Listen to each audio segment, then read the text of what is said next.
Friends, welcome to our channel. ఇంకా నా ఛానల్ని ఎవరైనా సబ్స్క్రైబ్ చేసుకోకపోతే సబ్స్క్రైబ్ చేసుకోండి. ఇవాళ టాపిక్ వచ్చి ఏంటంటే, ఈ 2026కి కోడి పందాలలో మా బావ వాళ్ళ కోళ్ళకి కూడా మేము మటన్ నాస్తా లడ్డు తయారు చేసామండి.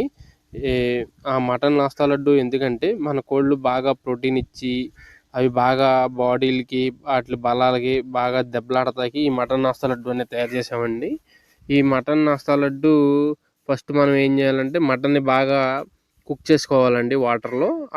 అది ఎప్పుడైతే కుక్ అయిందో వెంటనే మనం ఆయిల్లో కూడా దాన్ని డీప్ డీప్ ఫ్రై చేసుకోవాలండి.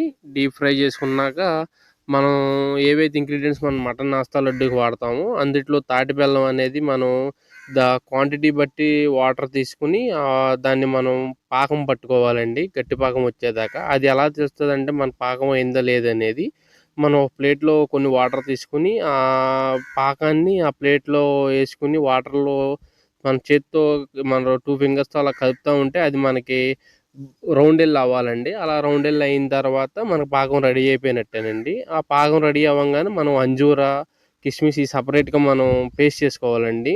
ఆ పేస్ట్ చేసుకున్నది మనం ఫస్ట్ ఆ పాకంలో వేసి మిక్స్ చేసుకోవాలండి. అది మిక్స్ అయిపోయాక వెంటనే మనం మటన్ అనేది ఆ పాకంలో వేసుకోవాలండి.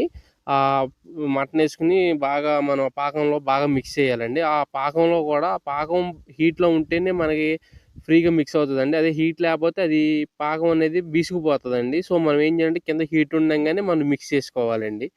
ఆ తర్వాత మనం ఏవైతే ఇంగ్రీడియంట్స్ ఉంటాయి కదండి, బాదం పప్పు, నువ్వులు, శొంఠి, తోక మిరియాలు అవన్నీ మనం గ్రైండ్ చేసుకుంటాం కదండి. ఆ గ్రైండ్ చేసుకున్నవి కూడా మనం ఆ హీట్ మీదే మనం మిక్స్ చేసుకోవాలండి ఆ పాకంలో. లేకపోతే అసలు అది మనం గ్రైండ్ చేసిన ఇంగ్రీడియంట్స్ ఎయ్యి కూడా మిక్స్ అవ్వండి.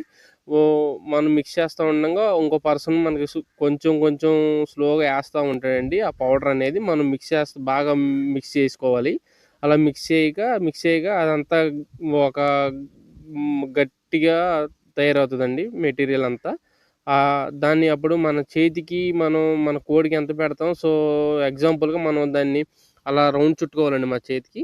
చుట్టుకున్నప్పుడు అది మన చేతికి ఏమి అంటుకోకూడదండి. అలా అంటుకోకుండా ఉంటేనే మన కోడికి బాగా గొంతులో దిగడం కానీ బాగా డైజెషన్ అనేది బాగా అవుతుందండి. అదే మన చేతికి కానీ జిగురు జిగురుగా అంటుకుంటే కోడి మింగడానికి కూడా బాగా ఇబ్బంది అయిపోద్దండి. సో అలా ఉండకూడదు. అంటే కోడి మింగడానికి కూడా అది ఉంటే అది బాగా కుక్ అయినట్టండి. సో మనం అలా చేసుకుంటే బాగా బలంగా ఉంటాయి కోళ్ళు, బాగా దెబ్బలాడతాయి.